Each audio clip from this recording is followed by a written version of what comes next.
네, 안녕하세요. IT 전방송 토크 IT 전망권 주식 PD 고성입니다. 자, 오늘 ESG, 마이크로소프트 메타버스를 만나다 라는 주제로 SBN 테크놀로지의 권민수 차장님 게스트 모셨습니다. 안녕하세요. 안녕하십니까. 네네. 차장님, 근데 여기 요 장표에 아름다운 나무가 있고 하늘이 좀 보이고, 네네. 네. 이 그림은 왜 넣은 거예요? 갑자기 궁금해지네. 아무래도 좀 진부하게 메타버스 하면 좀 까만 색깔 이미지이긴 하거든요. 근데 ESG가 아무래도 좀 친환경적이고 환경에 대한 테마가 네네. 있다 보니까 네네네. 제가 좀 화사하게 좀 준비를 해봤습니다. 자, 궁금한 게 네. ESG하고 메타버스하고 무슨 연관성이 있는 겁니까? 예, 굉장히 많은 질문들을 좀 받아봤는데요. 네. 보통 이제 ESG하고 메타버스하고는 완전히 좀 다른 개념이고 좀 동떨어 보이지 않습니까? 네네네. 근데 이제 ESG라고 하는 부분에서 이제 나중에 설명드리겠지만 평가할 수 있는 그 지표들이 있어요. 그래서 보통 저희가 예전 용어를 살펴보게 되면 그린 IT라고 네네. 하는 부분이랑도 그렇죠. 좀 융합되는 부분들이 있는데 그러한 IT 기술들을 메타버스에 있는 특히 IT 기술들을 그린 IT와 융합하는 약간 그러한 개념으로 좀 이해를 해주시면 될 것 같습니다. 자, 네. 오늘 이거 갖고 오신 이 홀로렌즈잖아요. 홀로렌즈 네. 2. 이거하고는 무슨 관계가 있는 거예요?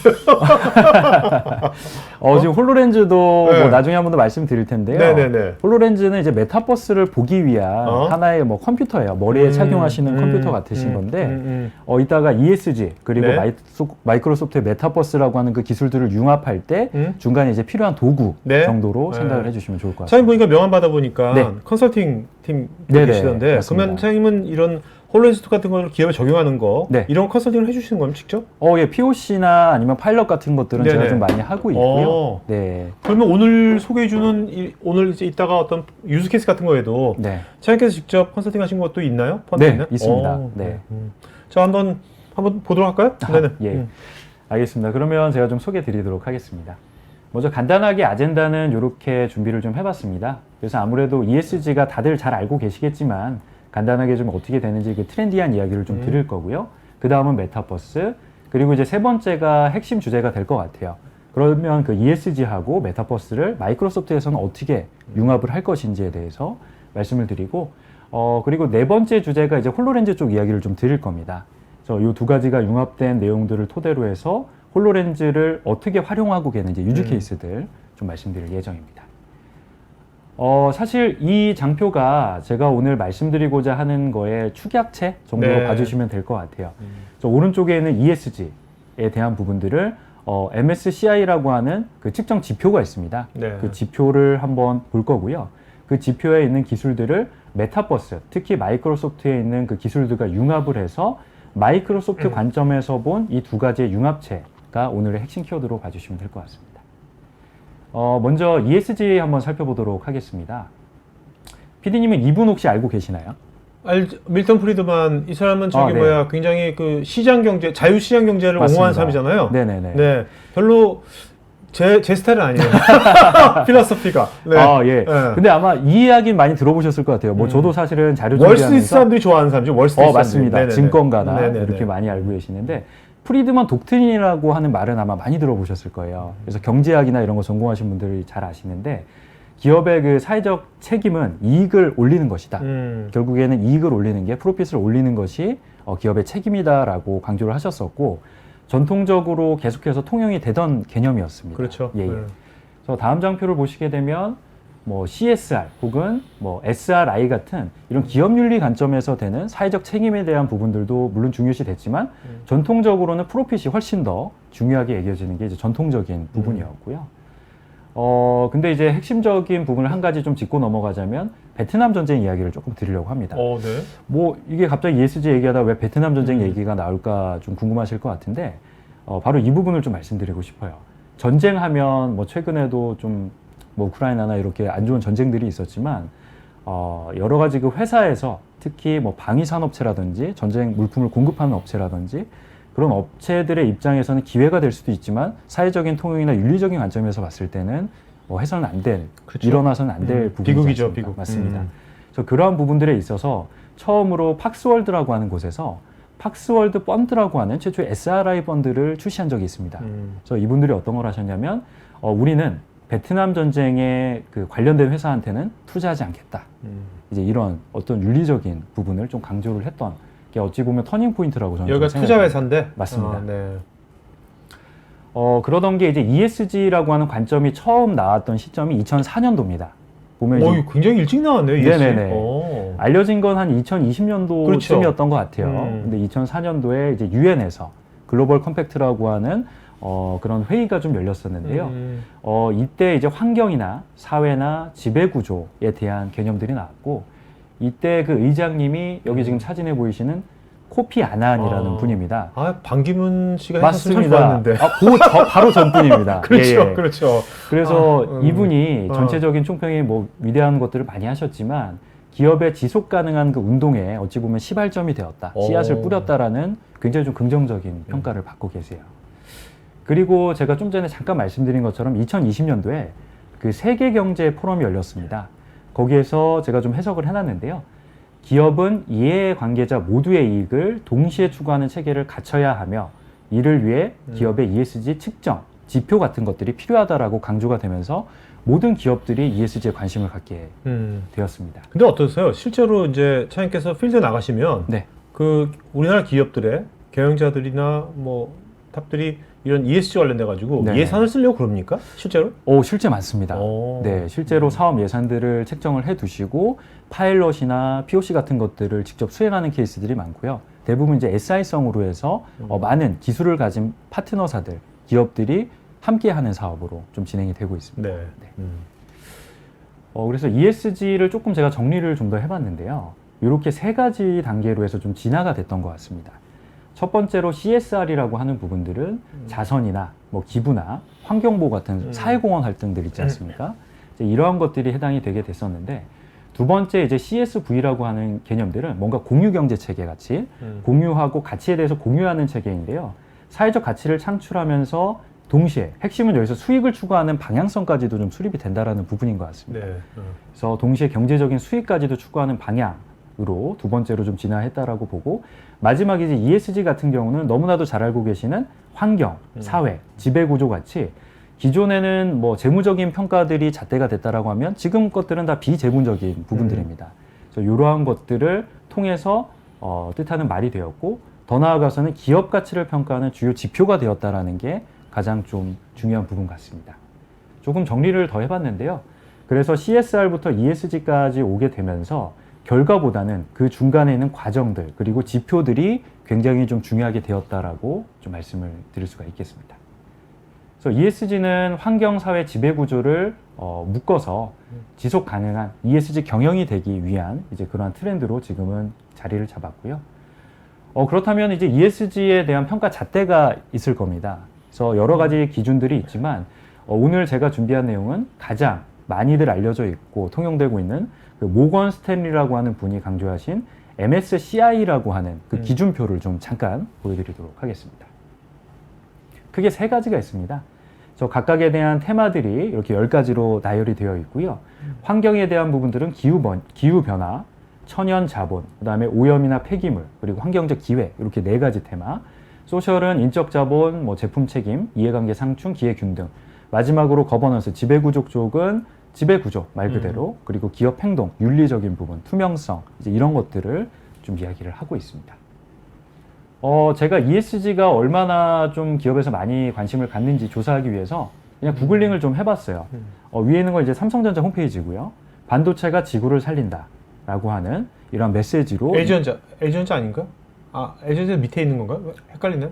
밑에는 이제 LG전자. 오케이. LG전자도 이제 사회적인 기업에 대한 고민들을 하고 있고, 현대중공업 같은 경우는 밑에 좀 사진이 안 보이긴 하는데, 바다에서 시작되는 깨끗한 미래 하면서 환경과 기업의 여러 가지 부분들을 함께 엮어서 이야기하고 있고, SK 주식회사도 지속 가능한 경영, 전략 이런 것들을 중요하게 하고 있습니다. 요거는 제가 궁금증을 해소해드리기 위해서 한 장으로 좀 준비를 해봤는데요. ESG 지표가 있으면 거기에 대한 등수들도 나올 거예요. 그래서 국내에서 2021년 기준으로 트리플 A라고 하는 등급을 받은 기업은 현재는 네이버만 유일합니다. 그리고 삼성물산이나 뭐 기타 A를 받은 엔터프라이즈 기업들도 있고, 금융업 쪽에서는 우리금융이 더블 A를 받고 있습니다. 저 밑에 있는 부분이 사실 많이들 통용되고 있는 아리백이라고 하는 캠페인을 알고 계실 거예요. 저 여기 지금 네이버는 아리백은 원래 2050년도까지거든요. 근데 한 10년 앞당겨서 2040년까지 탄소 배출량을 감소시켜서 제로로 만들겠다라고 하는 부분으로 좀 이야기를 하고 있습니다. 여기까지가 제가 ESG에 대해서 간단하게 트렌디한 부분들을 좀 말씀을 드렸습니다. 그러면 두 번째로 좀 연관이 없어 보이시긴 할 거예요. 그래서 메타버스에 대해서 개념을 좀 잡고 두 가지가 왜 관계가 있는지는 그 다음번에 좀 설명드리도록 하겠습니다. 메타버스 하면 다들 막연하게 알고 계세요. 이게 뭐 레디 플레이어 원 같은 그런 영화를 생각하시는 분도 계시고 아이언맨 생각하시는 분도 계시고 뭐 굉장히 많으신데 최초가 상당히 좀 중요한 것 같아요. 누가 이 말을 처음 썼느냐라고 하는 관점에서 봤을 때는 여기 사진에 보이시는 닐 스티븐슨이라고 하는 작가입니다. 네. 이분이 소설을 하나 쓰셨어요. 그 스노우 크래시라고 하는 소설이고 거기에 있는 주인공이 피자 배달부입니다. 근데 피자 배달을 하다가 메타버스라고 하는 가상 공간에 가서 완전히 다른 여러 가지 행위들을 영위하는 그러한 내용들이 됩니다. 뭐 사실 소설이 중요한 건 아니니까요.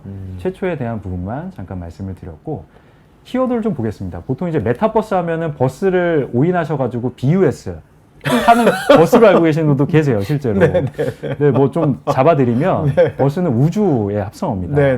메타는 초월이라는 뜻이고요. 그리고 버스는 우주라는 뜻인데요. 제가 위키백과를 가서 그 많은 교수님들 그리고 전문가분들이 정의한 내용들을 좀 이렇게 나열을 해봤어요. 간단하게 읽어보면 뭐 현실 세계와 같은 사회적 경제적 활동이 통용되는 3차원의 가상 공간이라는 분도 계시고 뭐 생활형 가상 체계, 세계, 실생활과 같이 사회 경제 기회가 주어지는 가상 공간, 가상이라고 하는 부분들이 많이 나오고요. 마지막 같은 경우에는 뭐 환상계, 융합된 공간, 그리고 뭐 아바타도 중간중간 나옵니다. 그래서 제가 이해를 좀 돕기 위해서 제 나름대로 좀 정리를 해봤거든요. 저는 이렇게 좀 말씀드리고 싶어요. 첫 번째로 있는 부분은 현실 세계와 다른 가상이 되었건 혼합 현실이 되었건 하나의 공간이 필요하게 될 거고요. 두 번째는 아바타입니다. 내가 직접 갈 수는 없으니 나를 대신할 수 있는 하나의 객체 혹은 아바타가 필요하게 될 거고 마지막으로 그 아바타가 나를 대신해서 뭔가 상호작용하는 겁니다.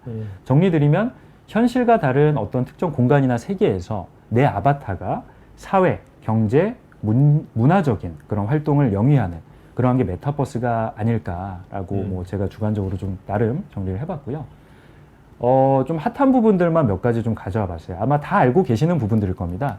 보통 메타버스 하면은 다들 게임 생각하시거든요. 로블록스 아니면은 여기 나와 있는 뭐 마인크래프트 이런 것들 생각하시고 제페토는 뭐 아시다시피 이제 네이버의 그 자회사이고 전 세계적으로 1억 유저가 가까운 뭐 굉장히 좀 큰 메타버스 플랫폼입니다. 그래서 보통 이제 제페토를 많이들 알고 계시는데 마지막에 있는 더 샌드박스 같은 경우에는 다 그게 그거 아니야라고 생각할 수 있는데 좀 재밌는 개념이 하나 있어요. 바로 NFT라고 하는 그 경제 체계가 좀 들어가 있습니다. 기술적인 부분이. 어떤 거냐 하면 대체 불가능한 토큰이라고 해서 NFT라고 하는 용어들을 많이 쓰고 계시는데 그 부분을 메타버스 공간에 인입을 하게 되면 그 메타버스 공간 안에서 경제 체계가 만들어집니다. 좀 구체적으로 말씀드리면 대부분 블록 같은 것들이 있으세요. 컨텐츠 안에. 그러면 그 원자재나 블록을 만드는 빌더라고 하는 그 포지션이 하나 있고 그 빌더들이 집을 짓거나 어떤 창조 행위를 합니다. 디자이너가 될 수도 있고 집을 짓는 사람이 될 수도 있고 그러한 것들을 메타버스 공간에서 만들면 그 공간을 구매하는 구매자가 또 있게 돼요. 이렇게 세 가지 박자가 어우러지면서 생태계가 구성이 되고 실제로 그게 거래가 됩니다. 이제 그러한 형태까지도 있는 게 하나의 좀 트렌디한 부분이 되겠고요.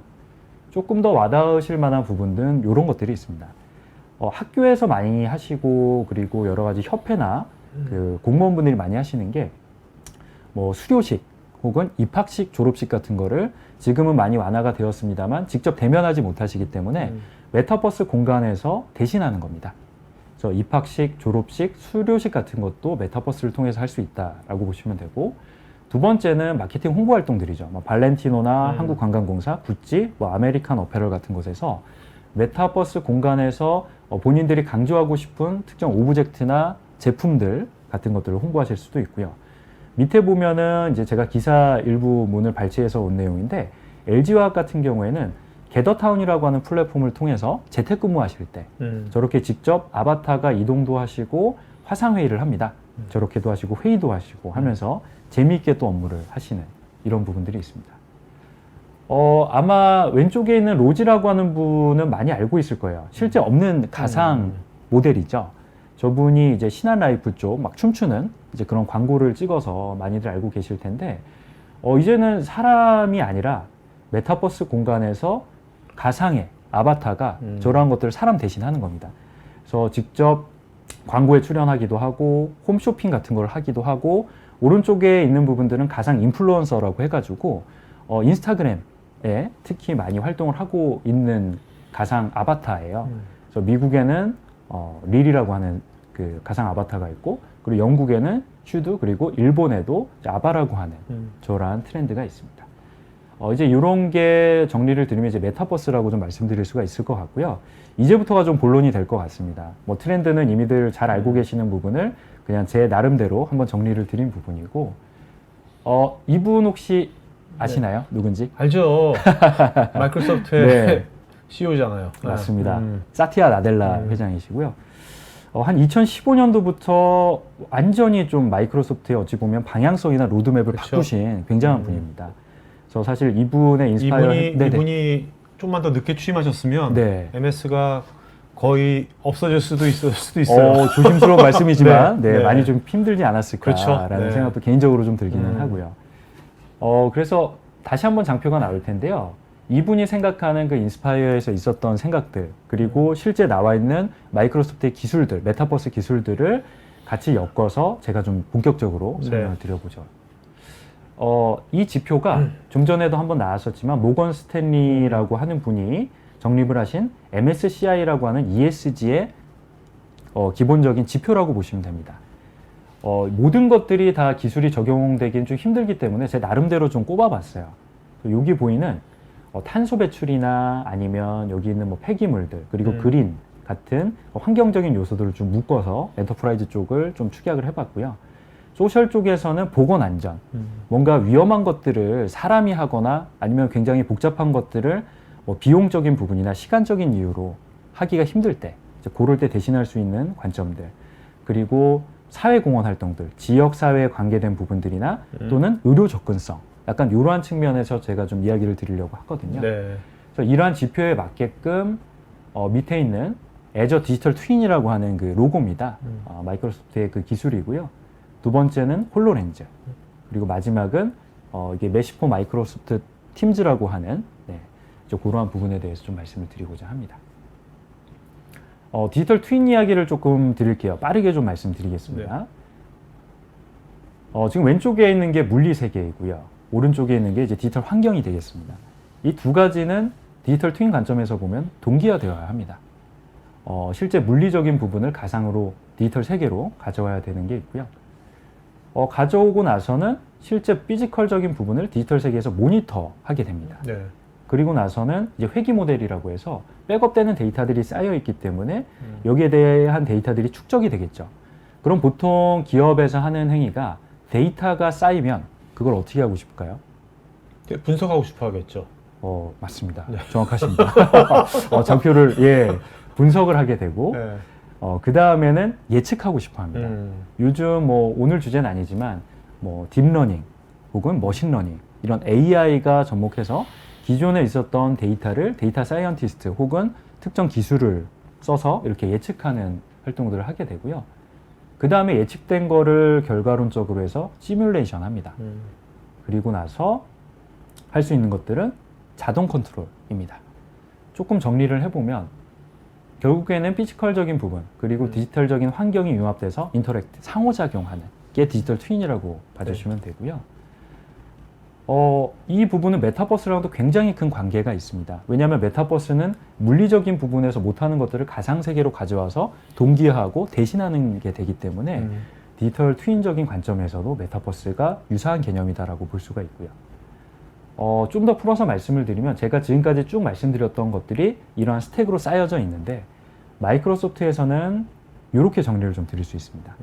IoT를 통해서 많은 데이터들을 게더링해 올 수가 있고요. 애저 디지털 트윈이라고 하는 걸 통해서 기술적으로 접목시킬 수가 있고 인도어나 아니면 애저 맵을 통해 가지고 그런 것들을 가지고 와서 예측하기 위한 모델로 만들고요. 그 다음에 시냅스 어널리틱스는 말 그대로 분석하는 서비스이고 AI나 아니면 본사이 같은 것들이 예측을 해줍니다. 그리고 나서 파워 플랫폼으로 직접 이제 보여주는 역할. 그리고 이러한 백단, 보통 이제 클라우드라고 하는 것들은 눈에 보이지는 않거든요. 근데 저러한 것들을 유저나 아니면 사용자 입장에서는 보통 메쉬나 아니면 홀로렌즈 같은 도구를 통해서 접하게 되는 개념이라고 봐주시면 됩니다. 저 여기까지가 애저 디지털 트윈이라고 하는 어찌 보면 서비스와 그런 개념적인 부분을 제가 좀 스택을 정리해 드린 거고요. 이제 홀로렌즈 쪽 살펴보도록 하겠습니다. 홀로렌즈는 뭐 카메라에 나올지 모르겠는데 이렇게 네. 생긴 장비입니다. 머리에 착용하는 HMD 장비라고 해서 머리에 쓰는 컴퓨터다. 그냥 이렇게 생각하시면 쉬울 것 같아요. 근데 대부분 이 장비를 보면 생각하시는 게 저거 그 뭐 메타에서 만든 그 오큘러스 장비 아닌가? 뭐 이렇게 생각하시는 분들도 계실 거고 보통 이제 버추얼 디바이스라고 생각을 많이 하시는데 홀로렌즈는 정확하게 표현을 드리면 지금부터 설명드릴 혼합현실 장비입니다. 혼합현실 조금 설명드리도록 하겠습니다. 혼합현실은 피지컬적인 부분 그리고 디지털적인 부분이 융합되어 있는 형태를 혼합현실이라고 합니다. 풀어서 설명드리면 저희가 AR 많이 알고 계시죠? 뭐 네. 포켓몬고 게임 같이 혹은 이케아 앱 같이 실제 현실이 보여지고 거기에 가상의 오브젝트를 투영시켜서 5월에 파는 걸 AR 기술이라고 하고 VR 같은 경우는 게임들 많이 생각하시는데 직접 현실 공간에서 뭔가 디바이스를 통해서 그 공간에 접근을 해서 완전히 별도 공간에서 뭔가 행위들을 하는 걸 VR이라고 하죠. 홀로렌즈는 이 두 가지가 섞여 있는 형태입니다. 보시는 것처럼 이 중간 정도에 있는 게 홀로렌즈라고 보실 수가 있습니다. 홀로렌즈는 이렇게 생겼습니다. 이게 좀 움직여야 될, 움직이네요. 그 뒤쪽에 있는 저 부분을 통해서 머리 사이즈를 조정할 수가 있고 앞쪽에 카메라 그리고 관성 측정 장치 그리고 많은 센서들이 있습니다. 그래서 머리에 쓰는 컴퓨터다 보니까 뭔가 주렁주렁 이렇게 유선으로 연결되어 있는 부분이 있으면 많은 것들을 하기가 힘들어요. 그래서 네. 와이어리스 환경으로 무선으로 되게끔 되어 있고 그를 위해서 앞쪽에는 굉장히 많은 센서들과 카메라 같은 것들이 부착이 되어 있다라고 보시면 됩니다. 그래서 홀로렌즈 같은 경우에는 이렇게 세 가지로 정리드릴 수 있을 것 같아요. 첫 번째는 머리에 착용하시는 HMD 디바이스, 즉 머리에 착용하는 독립형 홀로그래픽 컴퓨터다라고 이해를 해주시면 좋을 것 같고 두 번째는 무선이다라고 봐주시고 마지막은 이 장비는 마이크로소프트에서 만든 거기 때문에 윈도우즈 10이 탑재가 되어 있습니다. 그래서 뭐 오늘 제가 직접 시연은 보여드리지 못하겠지만 홀로렌즈를 착용하고 맨손으로 이렇게 예를 들면 손목을 누르게 되면 앞쪽에 메트로 UI가 홀로그래픽처럼 이렇게 짠 뜨면서 그 부분을 직접 손가락으로 터치하고 제어할 수 있는 맨손으로 팀즈 할 같은 수 것도 있는. 띄울 수 있고. 맞습니다. 저번에 한번 했었어요. 그렇습니까? 예. 그러면 좀 더 이해가 빠르시겠네요. 네. 이 스펙적인 부분은 좀 스킵을 하도록 하겠습니다. 어차피 뭐 장표나 이런 것들은 다 보실 수가 있기 때문에요. 제가 홀로렌즈를 구구절절 설명드리는 것보다 이 영상 하나로 좀 말씀드리는 게 좋을 것 같아요. 제가 중간중간 설명을 드리면서 네. 영상을 간단하게 네. 한번 보시도록 하겠습니다. 이 영상은 마이크로소프트 메쉬라고 하는 마이크로소프트 메타버스 플랫폼입니다. 현재는 프리뷰 형태로 릴리즈가 되어 있고 아마 곧 출시가 될 예정이지만 공식적으로 어나운스된 바는 아직은 없습니다. 지금 보시게 되면 홀로렌즈를 착용하고 원격지에 있는 엔지니어 그리고 지금 보면 이 소녀가 엄마가 일하는 모습을 몰래 문틈으로 보고 있죠. 홀로렌즈를 착용하는 겁니다. 그렇게 되면 이제 원격지에 있는 이 엔지니어와 홀로렌즈를 통해서 커뮤니케이션을 하는 부분을 지금부터 볼 수 있습니다. 이게 홀로포테이션이라고 하는 기술인데요. 바로 이제 자신의 모습을 비슷하게 아바타 형태가 아닌 거의 실사에 가깝게 만들어주는 기술이고요. 네. 지금 오른쪽에 보시면은 지금 붓글씨 하고 있죠. 네. 이 부분을 직접 홀로렌즈를 양쪽에 착용을 하고 이야기하면서 교정을 해주는 부분도 있습니다. 이거 같은 경우는 같은 공간에 있고요.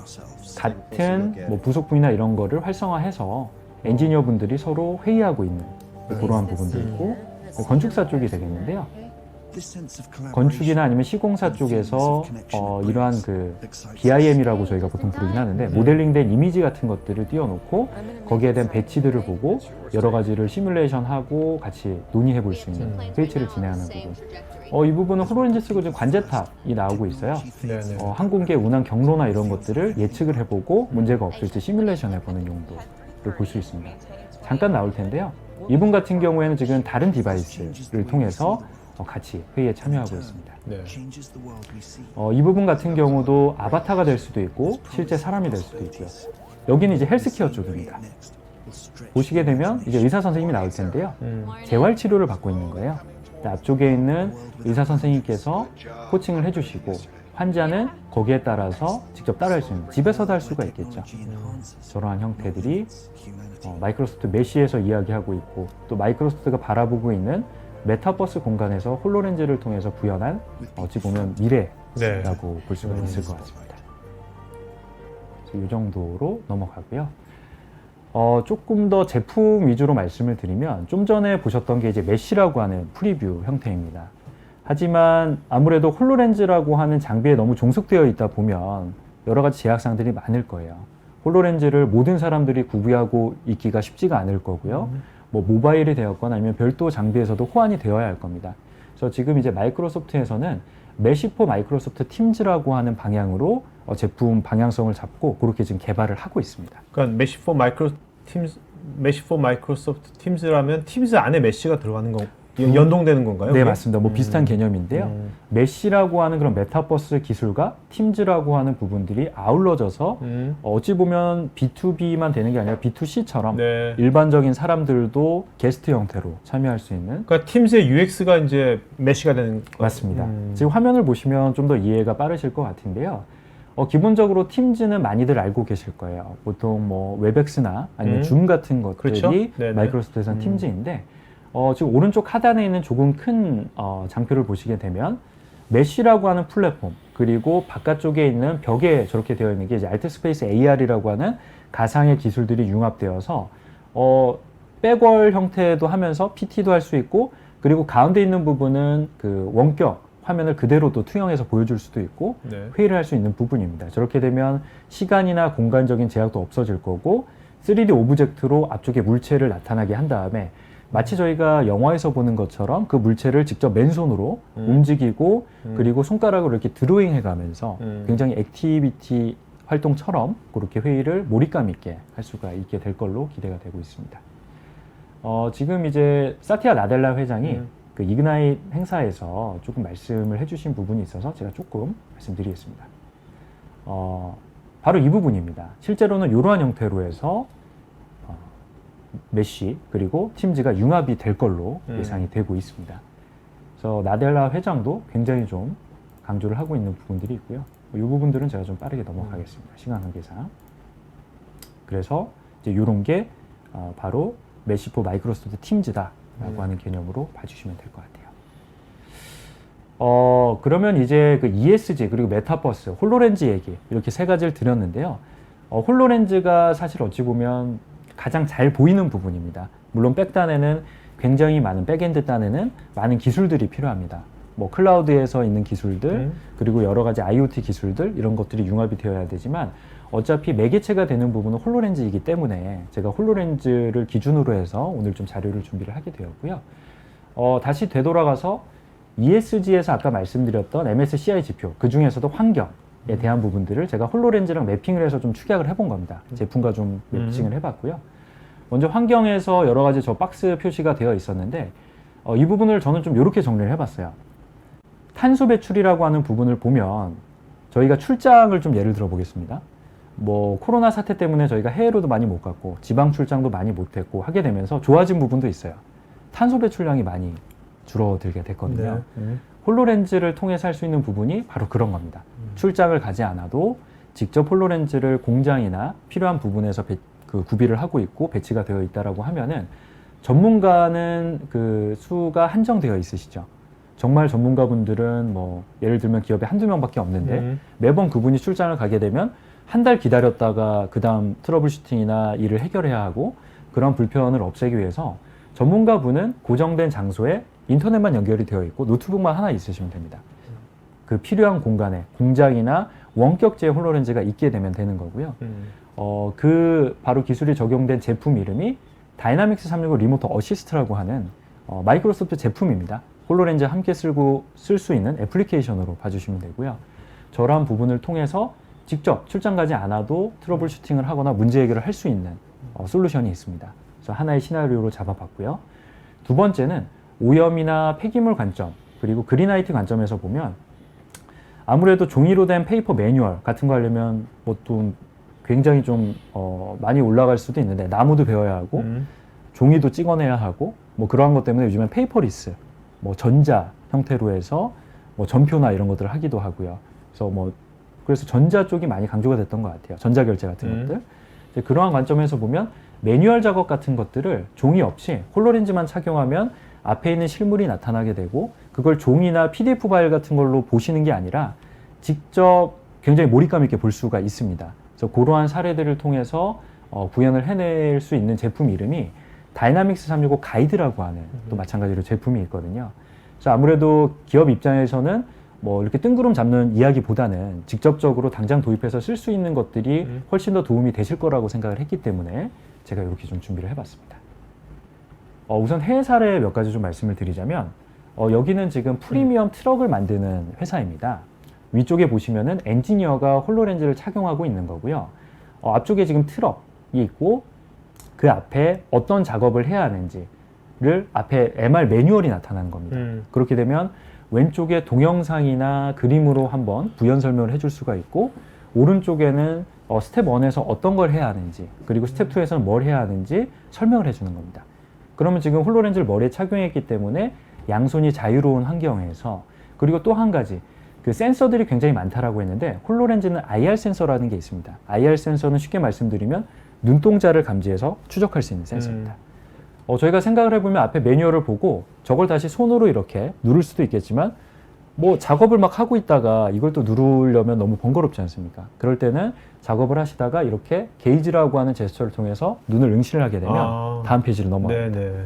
그러한 형태로 활용한 게 이제 파카라고 하는 프리미엄 트럭 사례이고요. GE 같은 경우에는 이제 항공기 엔진 만드는 회사이죠. 여기에서도 좀 전에 파카와 같이 가이드를 통해서 엔지니어한테 계속해서 트레이닝 시켜주고 숙달을 시켜줄 수 있는 그러한 시뮬레이터 역할을 홀로렌즈가 하고 있습니다. 다음으로는 자동차 회사들이 굉장히 많습니다. 볼보라고 하는 뭐 잘 아시는 볼보 같은 경우에도 작업 환경에서 이제 볼보 하면 저희가 그 안전, 튼튼하다 이런 이미지가 있지 않습니까?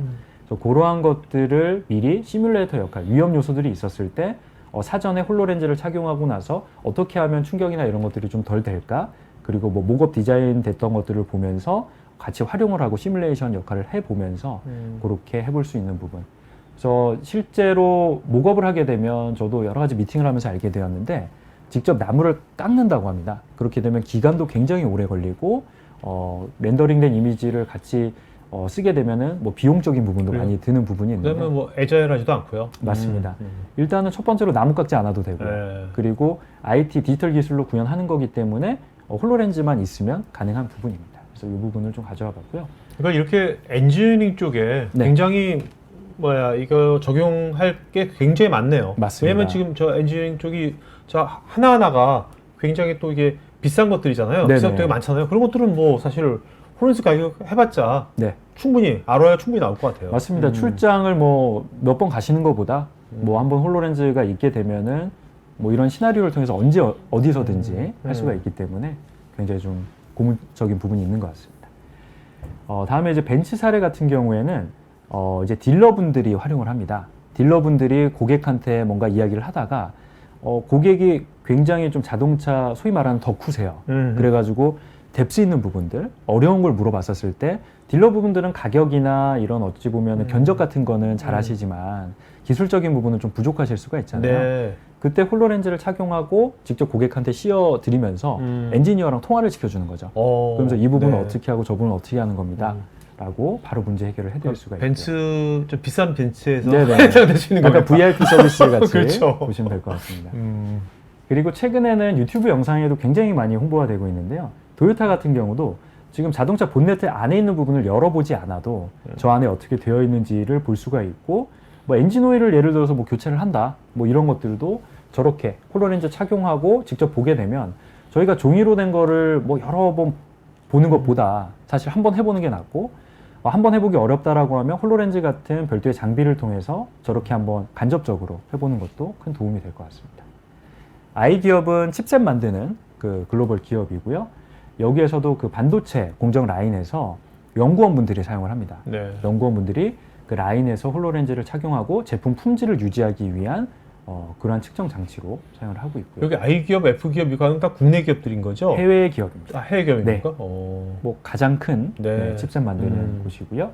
F 기업은 이제 그 자동차 만드는 그 F 기업 예상 되시는 네네. 그 기업입니다.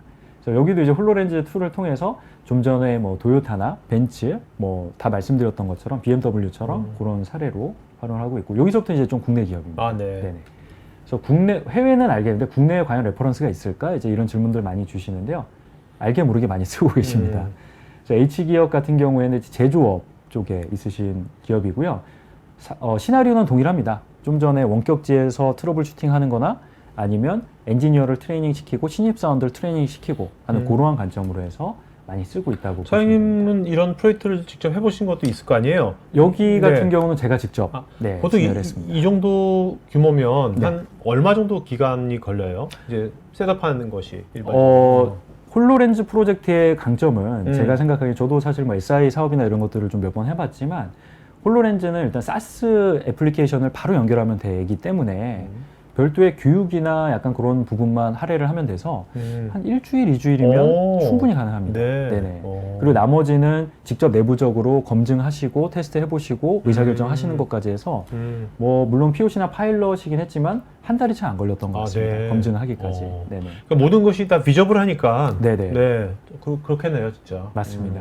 그래서 굉장히 빠르게 검토하시고 과연 이게 우리 업종에서 적합할까 그렇지 않을까 이런 것들을 그러니까 내부적인 기업의 내부의 공감대 형성이라든지 네. 이런 것도 금방 결론이 날 것 같아요. 맞습니다. 그죠? 맞습니다. 네. 그래서 주로 제가 많이 만나고 있는 팀이 실무팀도 만나지만 기획팀들 그리고 위쪽에서 DT에 대한 방향성이나 이런 것들을 의사결정하시는 분들 더 나아가서는 뭐 회사명까지 말씀드릴 수는 없지만 대표이사님께서 직접 네. 밑에 이야기를 하셔가지고 해외에 있는 마이크로소프트를 가셔서 굉장히 인상 깊게 보셔서 우리 기업이 뭐 1호가 되고 싶다 약간 뭐 이러신 분들도 계시고요. 사실 이게 그 실제 실무하시는 분들이 제 애로사항이 뭐냐면 이거 하면 정말 좋은데 회사에 정말 좋을 텐데 네. 이거를 예산권을 갖고 있는 뭐 네네. 경영자라든지 제휴 맞습니다. 파트에다가 설명하기가 어렵거든요. 이런 맞습니다. 기술들을 맞습니다. 설명하기 힘든데 이것은 굉장히 비저블하니까 네. 아주 직관적으로 딱 알 수가 있으니까 맞습니다. 그러면서 굉장히 좋을 것 같아요. 그리고 홀로렌즈는 뭐 나중에 혹시라도 기회가 돼서 POC나 파일럿을 해보시면 직접 맨손으로 하고 업종에 맞게끔 커스텀된 내용을 통해 가지고 접목을 시키는 거기 때문에 추상적으로나 아니면 타사 사례는 많이 봤는데 과연 이게 우리랑도 맞을까라고 하는 의사결정을 할 때 직접적으로 보실 수가 있어서 굉장히 좀 빠르게 진행을 할 수가 있습니다. 그리고 여기는 뭐 디자인이나 이런 것들도 렌더링된 이미지를 보면서 볼 수가 있고 뭐 시승이라든지 아니면 이런 것들 그리고 어떤 게 차별점이 있는지 강조 포인트들 마케팅 홍보 효과를 한다든지 이러한 것들을 품평회를 한다든지 하는 거에 있어서도 홀로렌즈를 활용하실 수가 있습니다.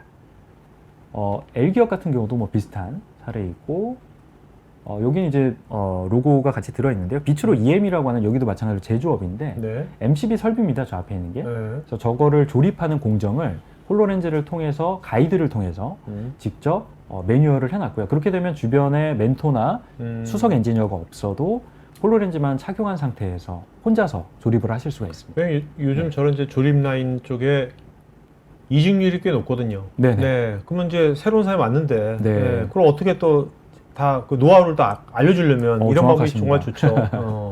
그래서 바로 그런 포인트에서도 그 경영진에서 굉장히 좀 좋아하셨었고요. 네. 이 부분은 좀 그림이 좀 잘 안 보이긴 하지만 앞에 계기판 같은 게 있습니다. 계기판이라고 하면 뭐 버튼도 많고 숫자도 많고 하는 부분인데 그 부분을 그냥 사실은 뭐 카메라로 사진 찍어서 보낼 수도 있고 아니면 영상 통화를 할 수도 있기는 하겠죠. 근데 이 RA라고 하는 리모트 어시스트라고 하는 제품과 홀로렌즈가 융합이 되게 되면 실시간 드로잉이 됩니다. 대화를 하면서. 네네네. 그러니까 보통 저희가 뭐 K사의 그 플랫폼을 통해서 영상 통화를 많이 하는데 보통 의사 전달을 위해서는 사진을 캡처를 하고 동그라미를 해서 파일로 전송을 하고 그걸 다시 보고 이 과정이 필요한데요.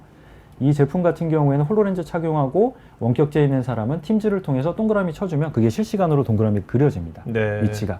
그래서 정확히 어떤 계기판 혹은 뭐 빨간 색깔 레벨을 올려라 이런 것들을 명확하게 할 수가 있고 더 나아가서 파일을 전송할 수도 있어요. 그렇게 되면 팝업이 이렇게 보여지면서 이게 예를 들면 매뉴얼이 되는 거죠. 그러면 막 하다가 설명을 듣고 잘 모르겠는데요 라고 하면 매뉴얼을 보고 읽고 또 따라할 수가 있는 이제 그러한 부분이 있습니다. 여기도 좀 재밌는 사례였는데요. 청주에 있는 그 L기업인데 공장이었습니다. 코로나 이슈가 있었을 때 제가 방문을 드렸었는데 해외에 있는 바이어분들이 라인 투어를 원래는 하신다고 합니다. 근데 그 코로나 때문에 그 한국에 오시질 못하니까 홀로렌즈를 활용해서 바이어분들은 팀즈로 게스트로 해서 보고 계시고 직접 내부에 계시는 분들이 라인 투어를 대신하는 겁니다. 그렇게 되면 뭐 아주 똑같진 않겠지만 그래도 뭐 전화 통화하거나 사진으로 하거나 커뮤니케이션 하는 것보다는 훨씬 더 임팩트 있게 의사 전달을 할 수가 그래서 있어요. 뭔가 이게 실제 뭐 계약이 성사되고 그러기도 거기까지는 제가 공유를 받지 못했고요. 했을 것 같은데 바이오 입장에서 굉장히 신선했을 네. 것 같아요. 맞습니다. 그래서 굉장히 기술은 똑같지만 이렇게도 쓸 수 있구나라고 하는 좀 인사이트를 많이 받았던 네. 사례 중에 하나입니다.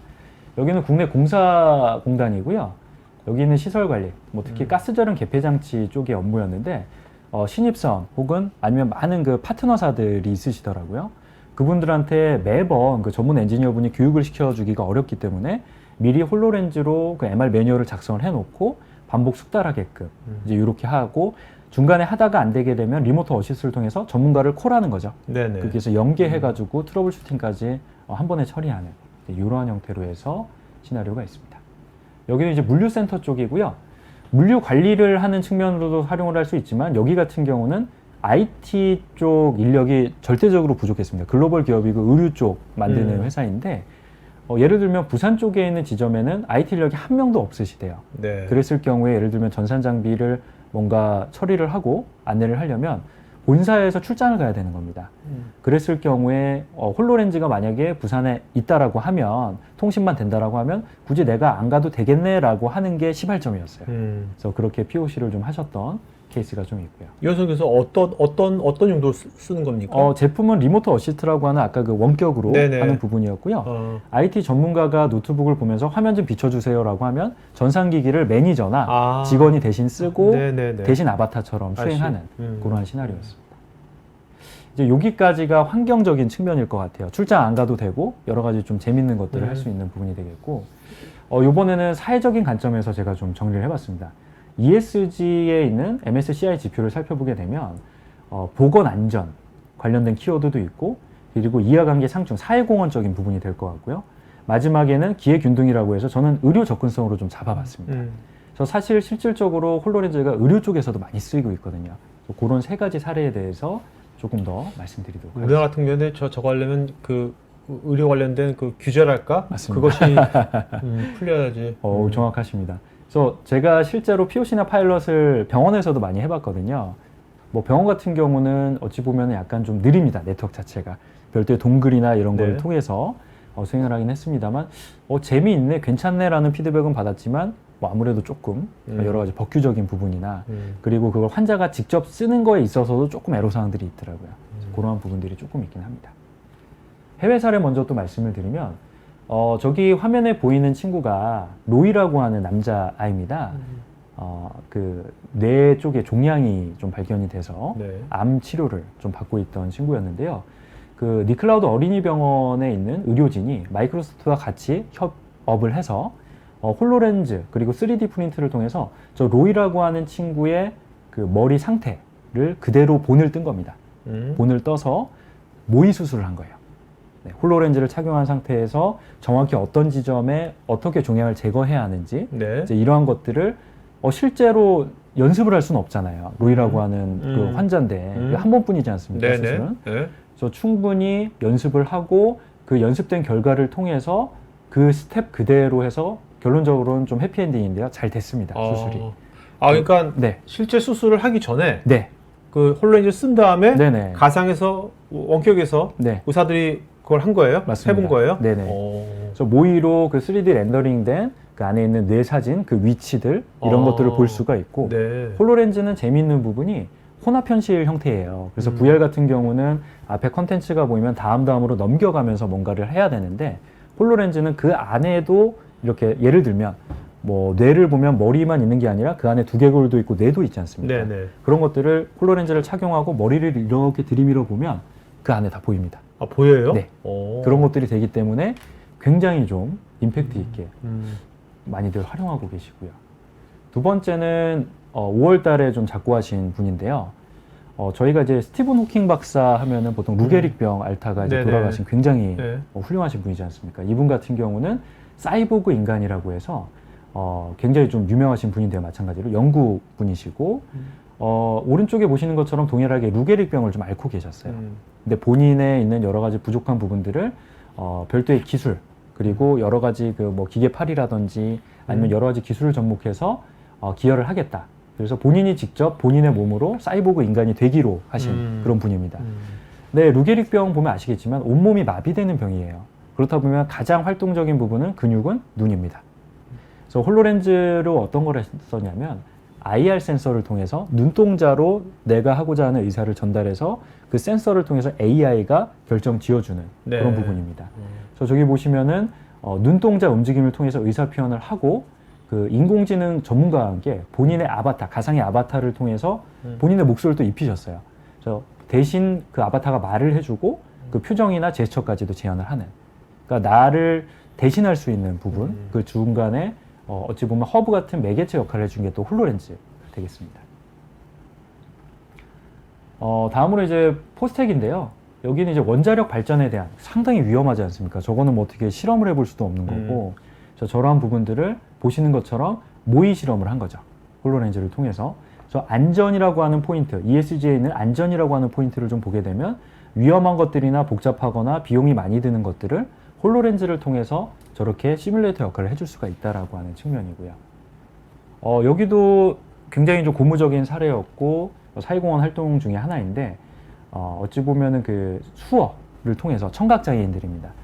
여기 보시면은 이제 국립과천과학관이라고 해서 공룡에 대한 테마로 전시가 열렸었는데요. 각각에 대한 부분들을 홀로렌즈를 착용하게 되면 도스트의 역할로 오른쪽에 보시는 아바타가 나오면서 수어로 설명을 해줍니다. 아바타가 수화를 해주는구나. 네네네. 그렇게 되면은 이제 잘 들리진 않지만 눈으로 보면서 똑같이 어떤 걸 하고 뭐 시대가 어떻게 되었고 이게 어떤 걸 의미하는지 의사 전달이 되는 이제 그러한 부분으로도 활용을 하고 있고요.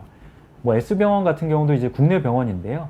실제로 시뮬레이터 역할, 뭐 수술에 대한 것들을 모의로 해본다든지 아니면 뭐 응급 환자가 발생했었을 경우에 이걸 어떻게 하면 좋을지 이제 이런 것들도 일부 시나리오로 적용이 됐었었고 여기 보이는 게 이제 고려대학교 의과대학 연구원인데요. 제가 좀 스킵을 해보면 저렇게 움직입니다. 홀로렌즈 착용하면.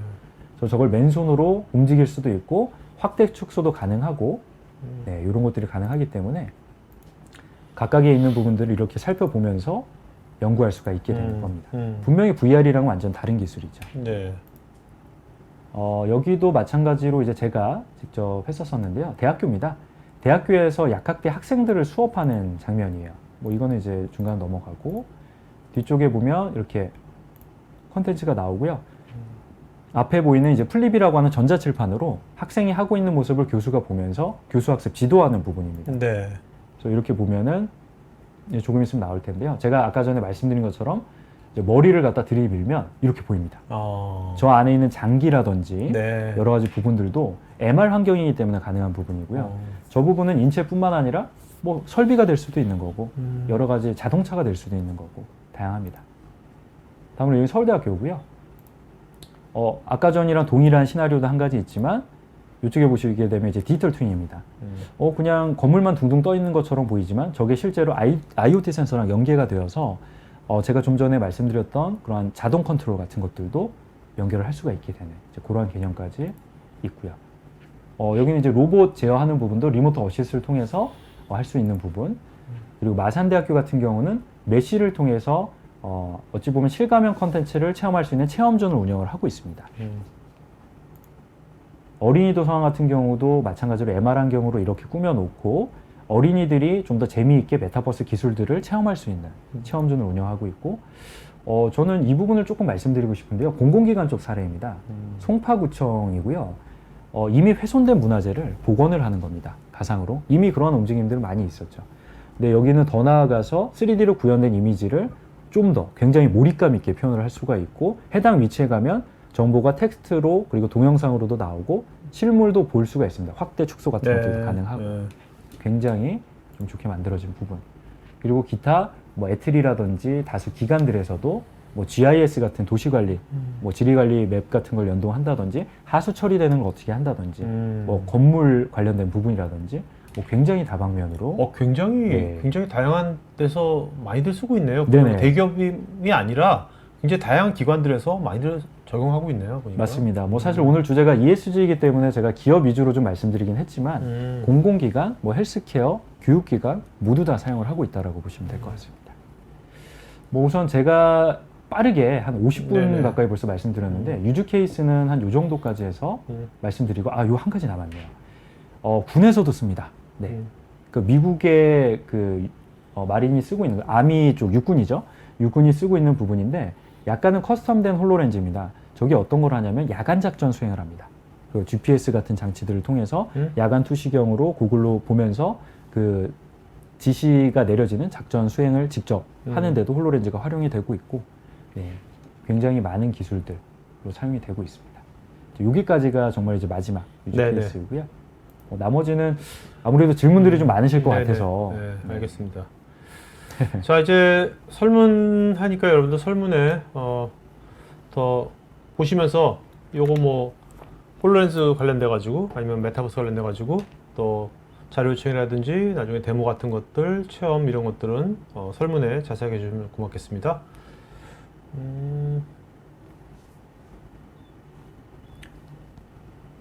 자, 그리고 여러분들 개별적인 질문에 대해서 또 에스핀 테크놀로지에서 또 개별적인 답글도 남겨주셨으니까 개별적인 답글도 체크해 보시기 바랍니다. 자, 전현진님께서 홀로렌즈는 윈도우 홀로그래픽 OS라는 운영체제를 사용한다고 하는데 맞는지요? 그리고 홀로렌즈 OS를 사용해 보신 입장에서 윈도우 10과의 어떤 차이점도 있는지요? 네.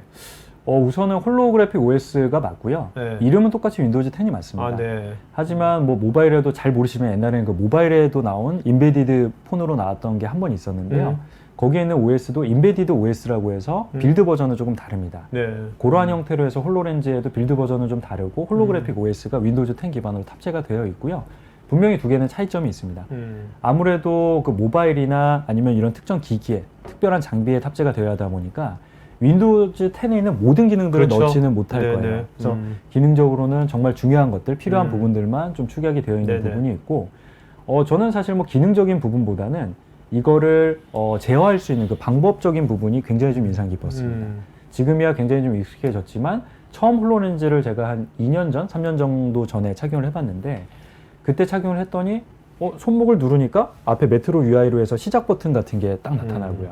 그걸 맨손으로 손가락으로 제어를 하고 직접 타이핑도 이렇게 손가락으로 독수리 타법으로 쳐보고 거기에다 뭐 카메라나 그리고 뭐 스피커, 마이크 이런 것들이 다 있기 때문에 정말로 좀 재밌더라고요. 네. 제가 뭐 아이언맨처럼 아무것도 없는 상태에서 자비스랑 커뮤니케이션을 한 건 아니지만 홀로렌즈를 착용한 상태에서 굉장히 좀 재밌는 공간에서 윈도우즈 10을 체험할 수 있는 그런 좀 인상적인 체험이었던 것 같습니다. 자, 윤성호님은 아까 인체 해부 가상현실이 참 실감 나는데 네. 이럴 때 해부도 같은 거는 기본적으로 제공되는 것인지 아니면 별도 구매를 해야 되는 건지. 네.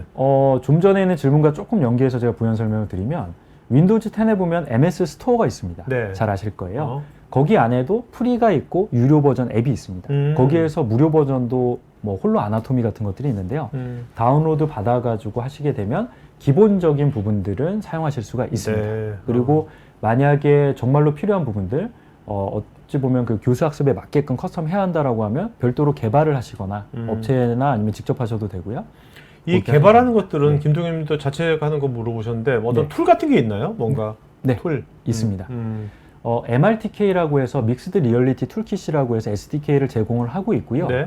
가장 많이 사용되는 부분은 유니티 엔진입니다. 보통 뭐 VR 콘텐츠나 게임 개발을 할 때는 언리얼 엔진이나 유니티 엔진을 통해서 많이 하거든요.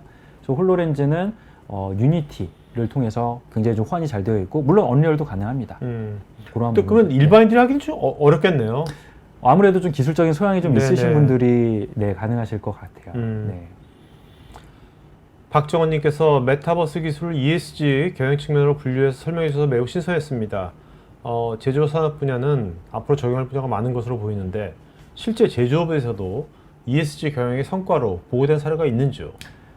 이거를 사실 좀 조심스럽긴 하지만 아직까지는 제가 말씀드린 거를 완벽하게 제가 생각하는 관점에서 보고된 사례는 명확히 말씀드리긴 좀 힘들지만 네. 이거를 따로따로 된 경우들은 있거든요. 예를 들면 그린IT라고 하는 이름을 통해서 구현이 되었던 사례도 있고 ESG, 그냥 단순히 이렇게만 보셔도 됩니다.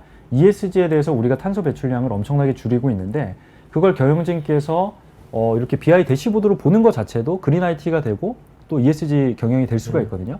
그걸 홀로렌즈를 통해서 보면 그것도 ESG 경영이 될 수가 있는 거고 관점의 차이이지 얼마든지 뭐 그렇게 좀 말씀은 드릴 수는 있을 것 같아요. 네. 김예은님은 H&D가 머리가 작은 경우는 고정되는 것이 약해서인지 자꾸 흘러내려서 초점 맞추기 어렵던데 네네. 이 부분이 좀 개선이 되었는지요? 아, 머리가 작은 경우, 뭐 물론 제가 안 들어가시는 분을 본 적은 없고요. 네네.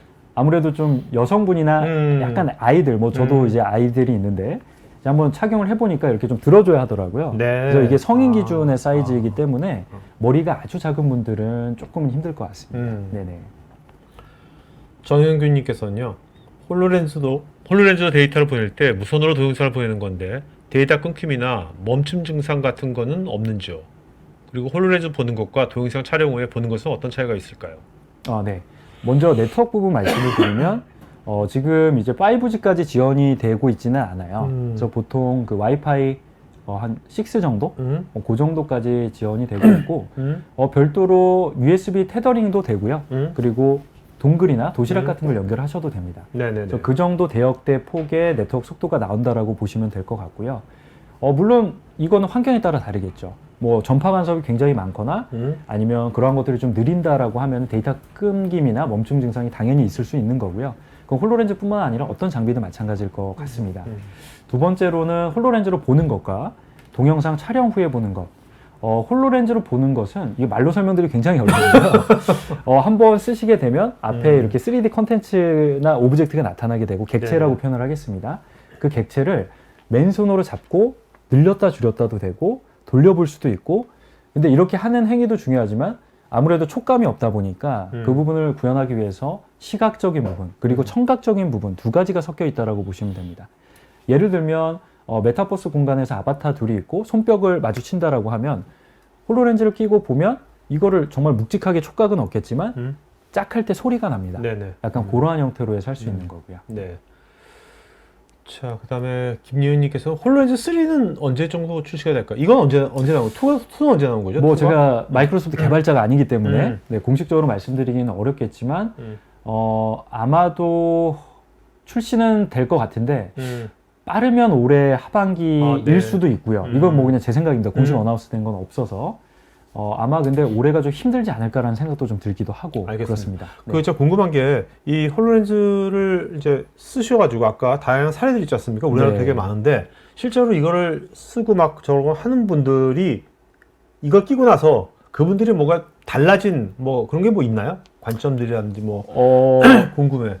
그러니까 뭐 제 개인적인 좀 네네. 재밌는 얘기일 수도 있는데 처음엔 되게 어색해 하세요. 이거 뭐 네. 제가 써보긴 좀 그런데 써보면 일단 못생겨집니다, 얼굴이. 네네. 그렇기 때문에 좀 거부감을 좀 갖긴 하시는데 나중에 직접 해보시면 재밌으시거든요. 네. 그래서 오히려 경영진 분들이 더 많이 하시는 것 같은데 네. 나 이렇게도 해 하면서 이렇게 좀 뭐 자신감 있게 좀 변하시기도 하는 것 같고 나중에는 홀로렌즈랑 뭐 거의 거부감 없이 네. 잘 착용을 하게 되시는 것 같습니다. 네네. 원병찬님은 출장 갈 비용으로 홀로렌즈 구매해서 원격에서 작업하면 좋겠는데 네. 근데 실제로 이게 홀로렌즈와 플랫폼을 구축하기 위해서 더 많은 비용이 들어가는 건 아닌지 궁금합니다. 이 부분만 말씀을 드려야 될 것 같아요. 보통 구축이라고 하는 표현은 개발을 전제로 하고 있는 거거든요. 네.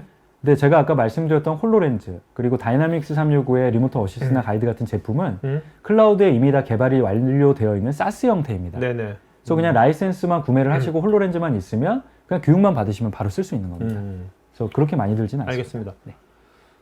자, 문태진님은 현재 국내에 FA 분야 외에 어떤 분야에 홀로렌즈 2가 적용되는지 궁금하고 특정 과제에 홀로렌즈를 적용해서 무언가를 개발하려고 할 때 정부 지원 부분 같은 것이 있을까요?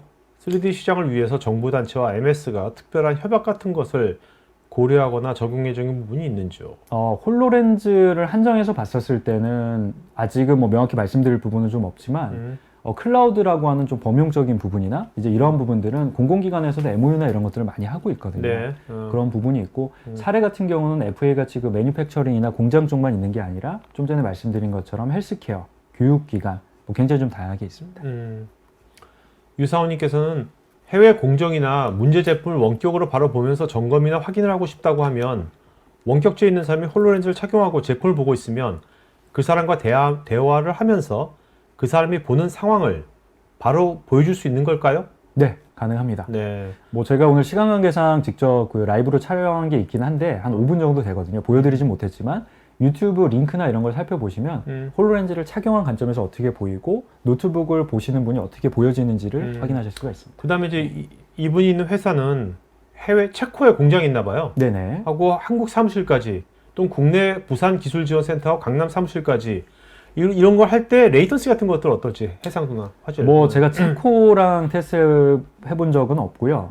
뭐 일본이라든지 아니면 해외 쪽 공장이랑 뭐 좀 해본 적은 있는데 뭐 저희가 좀 레이턴시, 그러니까 네트워크 지연에 대해서 좀 많이 고민을 하세요. 이게 품질이 나빠지진 않을까, 깨지진 않을까, 못 알아보면 어떡하지 이런 고민들을 하시는데 잘 됐습니다. 네. 정확한 그 수치까지 말씀드리긴 좀 어렵지만 우선 파일럿이나 POC를 한번 해보시고 그 이후에 보통 구매를 다들 하시기 때문에 사전 네트워크 레이턴시나 이런 체크는 다 해보시면 다들 그러면 뭐 산에 와이파이 갖고 있을 거 아니에요. 네네네. 그죠?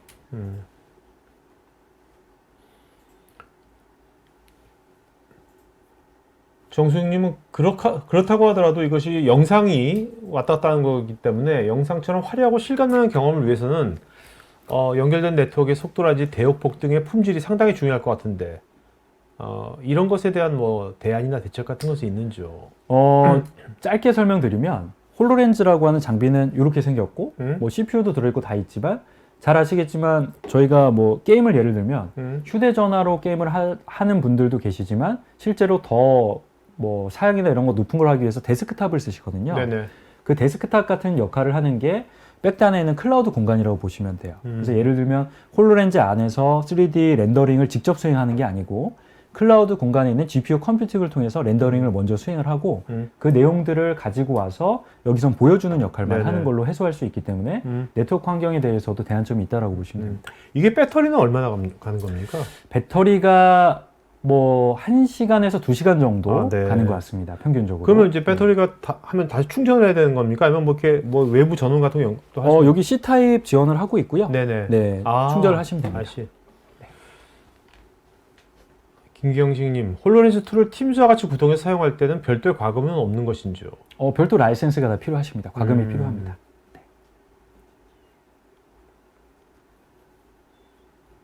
박재희님, 사내 구현 시 기본 환경을 구성하기 위한 템플릿 등이 적용되는지 궁금하고요. 추가로 동시에 접속자가 많은 경우는 끊김 현상이 발생되는데 이 부분의 해결 방안은 무엇일까요?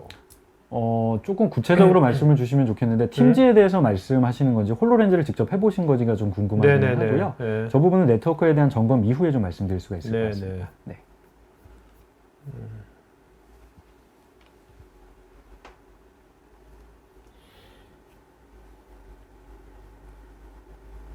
정권 이야기도 나오시네요.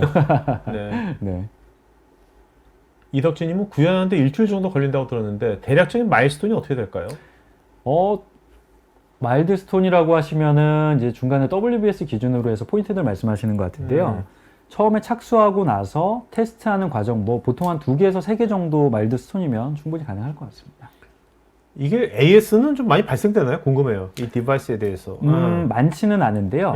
뭐 간혹가다 발생하는 경우가 있고 기본적인 워런티는 1년이시고 네. 홀로렌즈 라인업이 2가지가 있는데 산업용 버전이 따로 있습니다. 산업용 버전 같은 경우에는 2년까지 워런티가 보장이 되고 있습니다.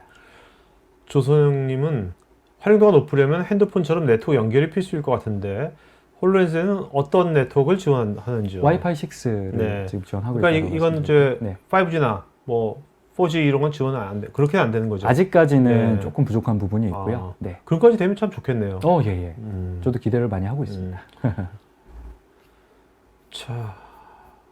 자, 오늘 아직 현재 금액은 아이들 교육용으로 쓸 정도는 좀 고가죠? 어떤가요? 아무래도 지금 이제 아무래도 B2B 쪽, 기업 쪽으로 하다 보니까 네네. 그렇지 않나요? 맞습니다. 네. 뭐 저도 아이들이 있는데 이제 제가 아버지니까 이걸 집에 가져가지 이거를 집에 구비해 놓긴 조금 부담스러운 가격이실 것 같습니다. 이게 뭐 몇백만 원 레벨인 거죠? 맞습니다. 그죠? 네, 이게 몇십만 원 레벨이 아니고 그죠? 네네네. 100만 원 레벨도 아닌 거고 그죠? 맞습니다. 자, 오늘 이게 사실 이게 정말 홀로렌즈가 나중에 계속 버전업이 되고 네. 좀 많아지면 이게 몇십만 원대가 되면 그죠? 그러면 굉장히 또 다른 또 비즈니스 모델이나 이런 적용 케이스가 되게 많이 나올 것 같아요. 네. 이런 거 되게 되고. 그래서 뭐 지금은 사실 B2B 모델만 말씀을 드려서 B2C 쪽은 많이 설명을 못 드렸는데요. 나중에 정말로 좀 컴팩트하게 경량화되고 네. 네트워크 기술이나 이런 그렇죠. 것들이 좀 작아지게 되면 뭐 굉장히 활용도는 뭐 무궁무진할 것 같습니다. 네. 네. 자, 오늘 방송 여기까지 마치도록 하겠고요. 네. 김효진 웨비나 참여한 분한테 좀 저렴하게 제공해 주실 기회가 없는지. 네. 지금이 6월 달이 아직 안 지났으니까 음. 제가 알기로는 저 행사를 제가 3일 동안 계속 있었고요. 현장 네. 발표도 했었고 네. 체험전도 운영을 했는데 메타버스 엑스포에? 예. 제가 코엑스에서 진행을 했었습니다. 네네네. 저희가 아마 6월 달까지 프로모션을 하고 있는 걸로 알고 있어요. 그래서 네. 별도로 아마 연락 주시면 마케팅 쪽에서 네. 안내 드릴 수 있을 것 같습니다. 알겠습니다. 네. 자, 그러면 마지막 한 말씀 맞춰갈까요? 저희? 네. 우선은 사실 저도 처음 시도를 해봤습니다. ESG라고 하는 테마 굉장히 많이 접하긴 하지만 이걸 홀로렌즈에 있는 그 메타버스 기술과 어떻게 좀 설명을 드려야 할지 고민을 많이 해봤는데 결국에는 사실 다 만들어진 용어들인 것 같아요. 물론 트렌드나 이런 부분들은 명확하지만 이 두 가지를 한번 합쳐봤는데 제 생각에는 뭐 그냥 좀 말은 된다라는 그런 결론을 좀 얻었던 것 같은데 여기 계시는 분들은 좀 어떻게 생각하셨는지가 좀 궁금하기는 하고요. 아니, 네네.